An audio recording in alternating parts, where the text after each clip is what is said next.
Chez les partisans de Jean-Luc Mélenchon en Haute-Vienne, on oscillait hier soir entre satisfaction et déception. Satisfaits de leur score, notamment à Limoges, où ils devancent Marine Le Pen de 9 points, et déçus de ne pas accéder à un second tour dont l'affiche leur apparaît insoluble.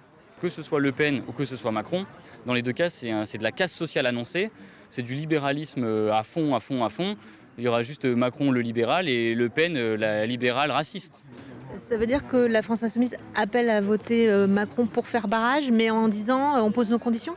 On va déjà en discuter avant de se prononcer. Vous savez, on fonctionne de manière très horizontale, donc on va en discuter tous ensemble avant.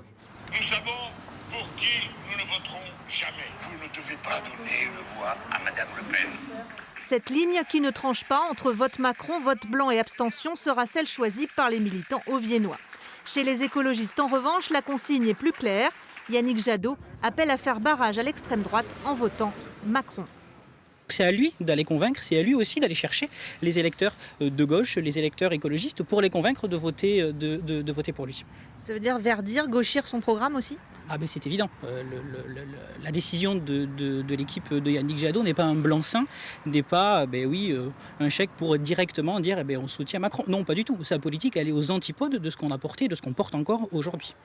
Hors jeu pour la présidentielle, écologistes et insoumis se concentrent désormais sur les élections législatives. La dynamique est montante, elle va continuer à monter, on l'espère, jusqu'aux législatives et ça va être notre but justement. Après, je ne sais pas s'il y a des discussions au niveau national, là, je ne suis pas dans le secret des dieux, on reste des militants locaux, mais s'il y a possibilité de travailler localement, il n'y a aucune raison pour qu'on ne travaille pas ensemble.